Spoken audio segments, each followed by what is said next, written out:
Distinguished ladies and gentlemen, I'm happy to have a presentation for Nigeria for 10 minutes. We have an outline of a brief on the country to context, concept, as to the issue of challenges and commitments. Our country profile, as in a brief, we have a population of over 140 million people, making us the most populous black nation on earth. We have a total area of 923.76 square meters. We have the largest ethnic groups that are basically three. We have Hausa, Fulani, Yoruba, and Igbo. The literacy rate for the country is 67%. We also have English as our official language. As a way of context, education system is basically a national policy on education that has been developed since 1977, and it has been being revised over the years. And we are operating on a 9-year basic education, which is a universal basic education system, which is free and compulsory for all in the country. We have 6 years of primary school. Of course, we have a year of early childhood, 6 years of primary school, and then we have 3 years of junior secondary school.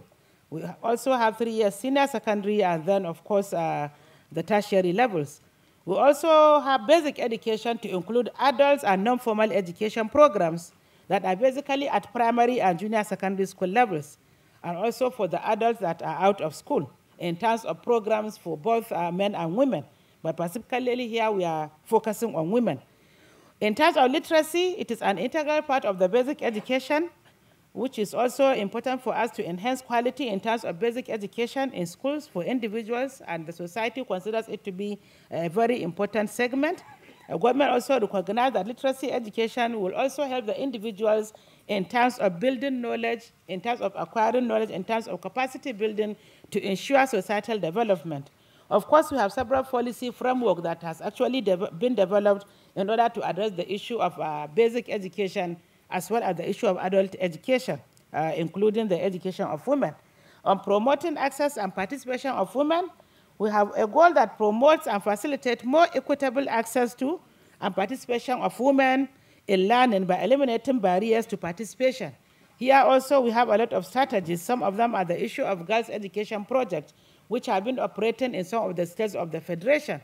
This is a program that has been developed by some of the United Nations agencies like UNICEF, whereby some of the states are developing the issue of girls' education and women education in terms of promotional to ensure that we have more participation of girls and women in the schools. And we also have the issue of all girls primary school concept, especially in the northern area, northern part of the country, where we have predominantly a culture that is more acceptable in terms of having seclusion of women. So as such, we are encouraging girls' education in that aspect part of the country. The institutionalization of a special female teacher training scholarship scheme, which is also enhancing the participation of women. The more we have teachers in terms of female teachers, both at the school levels and at the adult literacy classes, in terms of facilitators, the more opportunities we have for girls and for women in terms of participation in literacy services. And of course, the issue of promoting access and participation of women is improved in terms of learning environment and increased provision of gender-friendly school facilities, both for the school system and for the adult literacy classes. We also have an establishment of continuing education centers in all states of the Federation, which is also enhancing the participation of girls and women. We have establishment of second chance schools in communities for adolescent girls and women, because in some cases we find girls are dropping out at various levels of schooling. So we find it really very important to have second chance schooling, of which we are having participation of girls and women. We have sustained advocacy in terms of sensitization and mobilization also at the grass levels to ensure that we also have participation of women. And of course, other strategies ensuring adequate and appropriate provision for women.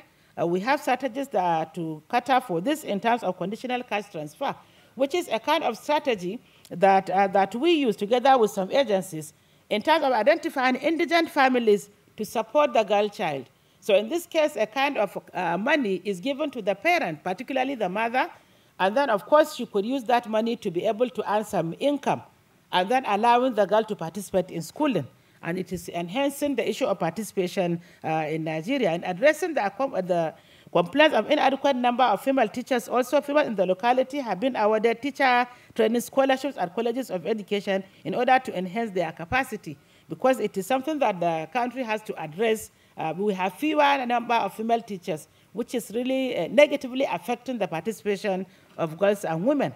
The establishment of women literacy centers also near schools with creches to encourage women participation in literacy classes, because some of the women do have children, and without the creches to take care in terms of enhancing their own participation in terms of the literacy programs, we are enhancing through this establishment of these creches.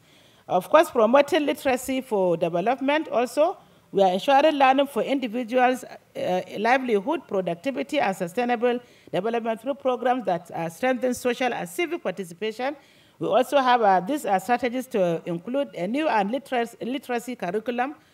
A new literacy curriculum is enhancing the participation of women and girls also in terms of ensuring the other literacy classes. Before the literacy curriculum was reviewed, there were issues, but now that we have a standard review curriculum, we are having more also participation. We are also reflecting in terms of approach, that is the strategy to impact women and empower them to become a pressure group for change in some communities. Actually, the reflection approach in terms of having to have women to reflect and then, of course, participate is also enhancing in some parts of Nigeria. We also have literacy by radio program, which we consider to be very effective. Some of them may not read or write, but then since they could hear, they could take some lessons. So we are having some development through this program, which is enhancing women participation also in some parts of the country. So as a way of graphical representation, we have progress in girls' enrollment in basic education as a way of graph. In the year 2000, we had 68% enrollment, but then in the year 2008, we had that to be 90.4%. And of course, by 2010 also, we had slight increase, even though it's not reflected. And of course, women enrollment in literacy classes is also graphically represented here. In 2009, we had 279,000, but in 2011, we have 301,000. Excellency, you have 2 minutes more. So in any case, I just wanted to show that in Nigeria, we are having some programs that are enhancing the issue of women participation, but I did not mention the issue of 1 billion naira UNESCO cash interest, fund interest, which we are operating for the E9 in order to enhance the issue of literacy in Nigeria, whereby Nigeria deposited a kind of 1 billion with UNESCO, and then we have a program and a steering committee that is now utilizing that money to enhance enrollment in terms of literacy classes. And of course, there are so many programs which I wanted to share, but the essence is that even though in Nigeria we are having challenges in terms of ensuring that we have more literacy classes, but of course, the very big challenge that we have will have to do with the issue of funding, with the issue of resources. And what we are doing right now is to ensure that we have people that can now be able to partner with us in terms of individuals, in terms of corporate organizations, in terms of non-governmental organizations to be able to come and support us. Even though we have a 1 billion naira fund in trust, it will definitely not be enough to be able to enhance literacy generally in the country, not to even talk of the women literacy in particular. So we are now working up with some programs, and we are now trying to attract agencies, other agencies and organizations that can be able to assist in terms of ensuring that we have more financial status that can help us in terms of achieving our targets. But of course, we have commitments for the future. But what I just want to pledge to this organization is that Nigeria is now ready in terms of ensuring that we reach the target of education for all and MDG. But of course, there are several challenges, and we are trying to see between now and the next few years what we can be able to achieve. Thank you very much.